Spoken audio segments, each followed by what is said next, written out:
Assalamualaikum warahmatullahi wabarakatuh.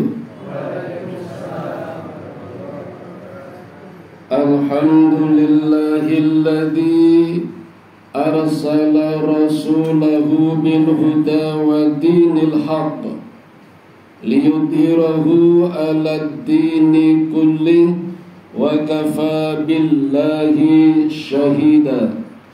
Asyhadu an la ilaha illallah wahdahu la syarika lah wa asyhadu anna Muhammadan abduhu wa rasuluhu la nabiyya ba'dah. Bapak Ibu, saudara-saudara dan adik-adik, mari kita panjatkan rasa syukur kita kehadirat Allah Subhanahu wa ta'ala. Setidaknya mengucapkan Alhamdulillahi Rabbil Alamin. Hingga hari ini kita sudah menunaikan ibadah Ramadan, khususnya puasa, sampai hari keberapa Bapak Ibu? 6. Berarti bodone si kurang pirang dino. Wah, sesuai banget deh. Gimana Bapak Ibu perasaan puasa kali ini? Senang nggih? Mboten ngelih nggih? Ngelih tenang, ngelak ya tenang, ning senang. Dan memang itu janji Allah akan diberikan 2 kesenangan bagi orang yang berpuasa. Senang ketika berbuka dan senang ketika masuk surga besok. Kalau saya tambahkan 1 kesenangan lagi, khususnya bagi pengantin baru. Jadi ada 3 kesenangan. Tapi Bapak Ibu, kalau cuma menahan lapar, menahan haus, itu sudah biasa. Kalau tidak, naif kalau kita kalah dengan binatang. Kucing saja mampu menahan lapar, ayam saja mampu menahan haus, ulat saja kolu berpuasa biar jadi endung, jadi kupu-kupu, harga dirinya naik. Yang berat Bapak Ibu kalau kita harus menahan nafsu. Maka Nabi mengatakan menahan nafsu seperti jihadul akbar, jihad besar. Karena memang nafsu itu tidak bisa dihilangkan. Nafsu yang ada pada diri kita sudah mendarah daging. Bahkan kalau tanpa nafsu, pembangunan tidak akan ada, gedung-gedung bertingkat juga tidak ada, sekolah pun bakal tidak ada, termasuk adik-adik yang kecil-kecil tidak akan ada kalau panjenengan tidak akan nafsu. Maka harus nafsu. Tapi ada juga nafsu yang negatif. Yang positif ada. Ya ayyuhan nafsul mutmainnah irji'i ila rabbiki radiyatan mardiyah fadkhuli fi ibadi wadkhuli jannati. Nafsu yang menyebabkan jiwa ini tenang, nafsu yang mengajak kepada jalan yang benar, masuk yang membuat orang masuk dalam surganya Allah, itulah nafsul mutmainnah. Tapi di sisi lain, di sisi gelap, ada juga nafsu yang buruk. Dan itu nafsu bagiannya setan. Setan merasa punya hak untuk mengambil bagian nafsu itu. Dan itu janji setan. Sebagaimana tertulis di dalam Al-Quran, saya bacakan ayatnya, di dalam surat An-Nisa, surat yang keempat, mulai ayat 117. A'udzu billahi minasyaitonir rajim. Iyad'una min dunihi illa inatha wa iyad'una illa syaitonan marida. Yang mereka sembah selain Allah itu tidak lain hanyalah inatha atau berhala. Dan mereka tidak lain hanyalah menyembah setan yang durhaka. Bapak Ibu, kalau kita bicara berhala, itu tidak cuma sekedar patung-patung saja yang dulu disembah oleh umat-umat Nabi terdahulu. Yang hidup-hidup pun bisa disebut berhala. Bapak Ibu, kalau tidak bisa membagi waktu, waktunya sholat masih pegang HP misalnya, masih di depan TV, itu pun bisa disebut sebagai berhala. Barang hidup, barang mati bisa juga disebut berhala atau inatha ketika diperdaya oleh setan. Karena memang pekerjaan setan seperti itu. Jadi kalau kita menyembah selain Allah, menyembah barang-barang, menyembah makhluk-makhluk, itu berarti kita tertipu oleh setan dan kita termasuk makhluk yang durhaka kepada Allah. Bukan anak saja yang bisa durhaka kepada orang tua, kita pun bisa termasuk orang yang durhaka kepada Allah. Na'udzubillah min dzalik. Ayat 118-nya, yang dilaknati Allah dan setan itu mengatakan, aku pasti akan mengambil bagian tertentu dari hamba-hambamu. Inilah janji setan. Tidak cuma janji paslon saja yang berjanji. Setan pun berjanji akan mengambil bagianku dan menyesatkan. Dan jangan lupa Bapak Ibu, setan itu nanti lepas tangan. Makanya kejadian-kejadian tiap tahun, kenapa? Setiap Ramadan pasti mulainya berbeda, Idul Fitri berbeda, Idul Adha berbeda, sementara tanggal-tanggal bulan yang lain selalu pas. Ayo, gempa bumi diramalkan juga pas, astronot komet jatuh pas, gerhana matahari, gerhana bulan pas. Ini kalau tiga ini kok tidak pas, ini ada apa ini? Berarti ada ulah campur tangan dari setan yang menyesatkan. Dan besok lepas tangan Bapak Ibu.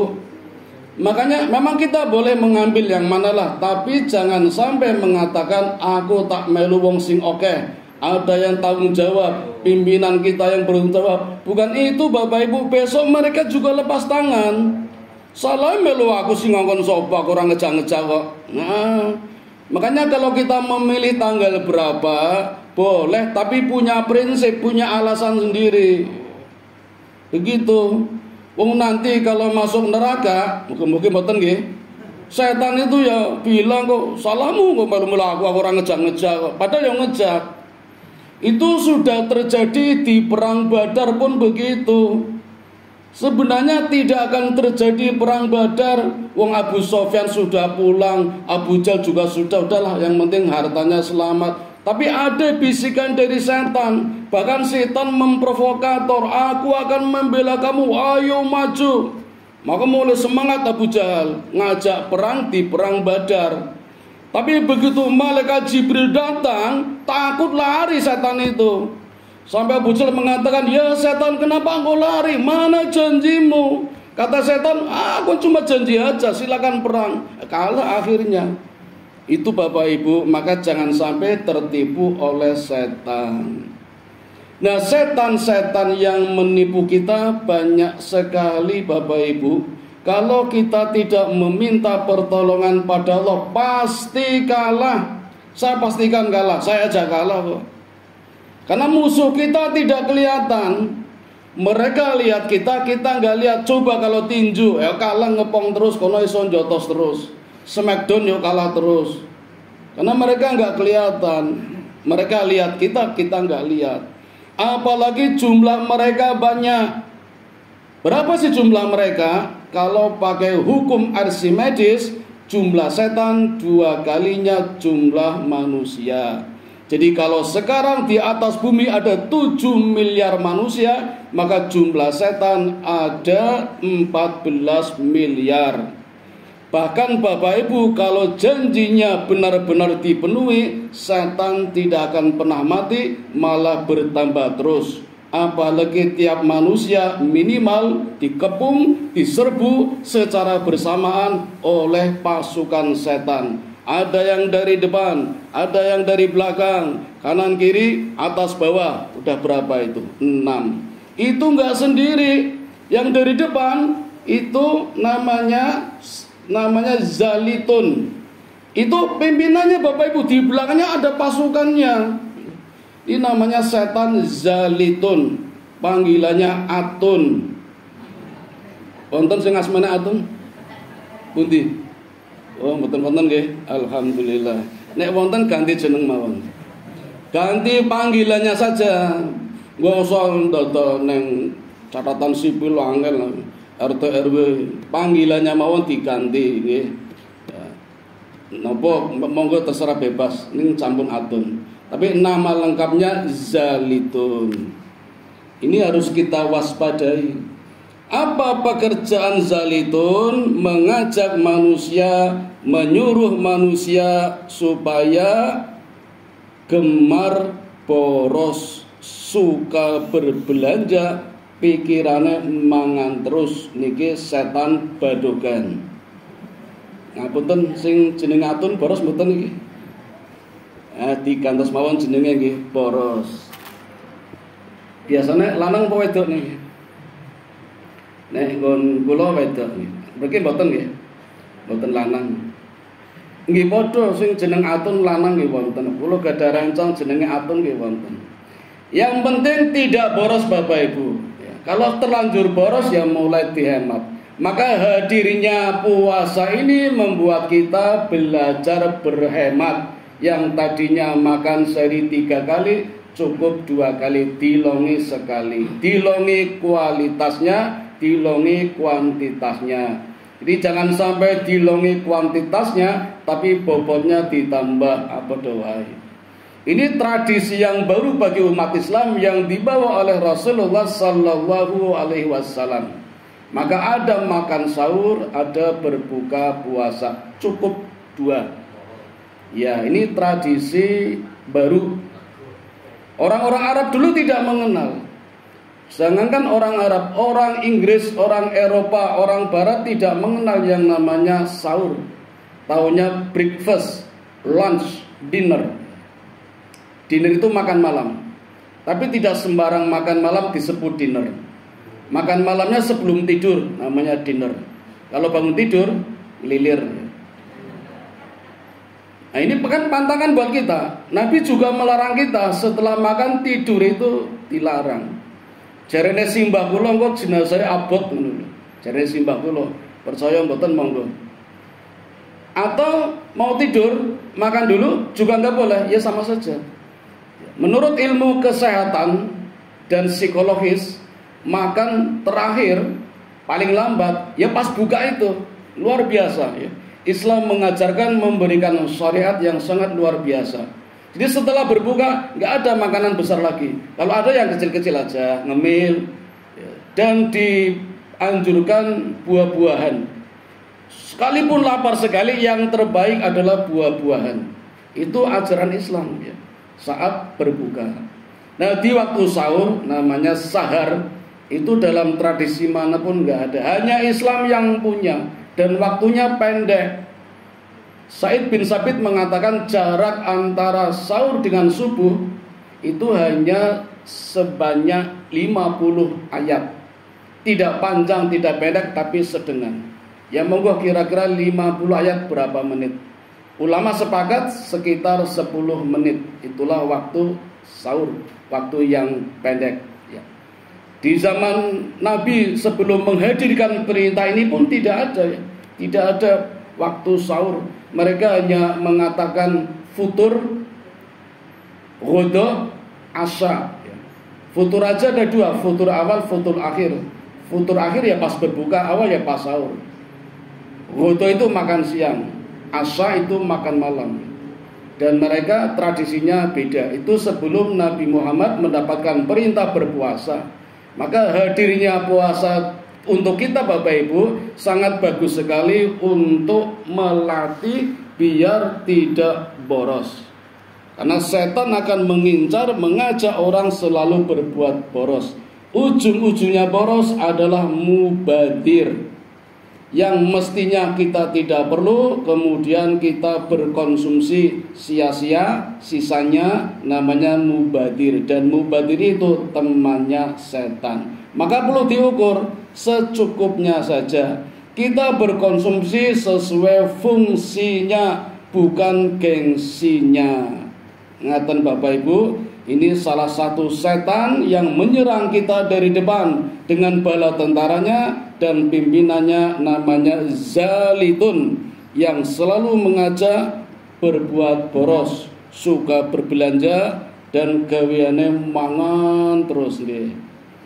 Kenapa perlu kita waspadai? Kelihatannya sepele cuma makanan, tapi dari makanan sumber penyakit. Makanan masuk kemana Bapak Ibu? Ke perut. Perut bahasa Arabnya apa? Al-batnu.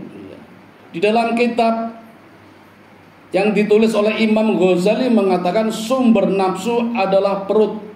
Al-batnu, butun. Maka orang yang makan terus disebut hamba butun. Sing dipikir panganan terus. Takjilan yo rebutan, wedi ora komanan. Jumatan yo mangkate gase jebul ngincer nasi berkah, hamba butun seperti itu. Kita puasa dilatih untuk tidak berebut, mempersilahkan yang lain, mendahulukan saudara-saudara kita. Kalau perlu kita terakhir, buka dan minum secukupnya saja, yang penting ada barokahnya. Mengatakan Bapak Ibu yang dapat kami sampaikan di waktu yang singkat ini, saya memperkenalkan salah satu musuh kita yang bernama Zalitun, yang sering mengincar terutama perut kita agar kita selalu mengkonsumsi. Boleh mengkonsumsi tapi pilihan yang berkualitas, halal, baik, halalan thayyibah. Mudah-mudahan puasa kita di tahun ini mendapatkan puasa yang penuh barokah. Allah menerima ibadah puasa kita, dan puasa kita berpengaruh tidak hanya malam ini, tidak hanya setelah Ramadan selesai, tapi 10 sampai 30 tahun berikutnya ada bekasnya. Bahkan tiket kita masuk surga sudah disiapkan lewat pintu namanya Ar-Rayyan. Amin ya rabbal alamin. Mari kita tutup dengan doa kifaratul majlis. Subhanakallahumma wa bihamdika asyhadu an la ilaha illa anta astaghfiruka wa atubu ilaik. Assalamualaikum warahmatullahi wabarakatuh.